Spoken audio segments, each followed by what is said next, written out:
Welcome to The Last Breakfast. Please enjoy the video. You already have the essentials: AirPods Pro 2 paired and an iPhone updated to iOS 16. 4 or later. First, open Settings and enable Live Translate and Translate. This gives the system permission to route audio. Next, make sure microphone access is allowed for Translate and choose your 2 languages. This decides direction. Once done, position yourself and the other speaker within normal speaking distance. Clear audio makes translations accurate. Now move to activating the feature on your AirPods. Put your AirPods in and open Control Center. Tap the Translate tile to start a session. You can also launch the Translate app and tap the Live tab.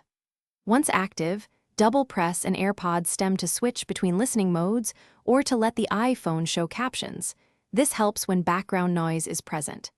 Make sure language direction is correct and adjust microphone sensitivity in the app if voices are faint. These steps keep the live stream stable and maintain low latency for conversation flow. To end, stop the live translate session in Control Center or close the Translate app. Your AirPods then return to normal audio.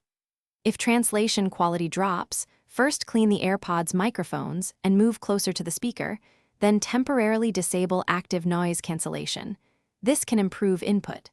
If problems persist, repair the AirPods or restart your iPhone to clear audio routing glitches. One key tip: test with a second language pair to isolate whether the issue is language data. Thanks for watching. If this was helpful, leave a like and consider subscribing. See you next time.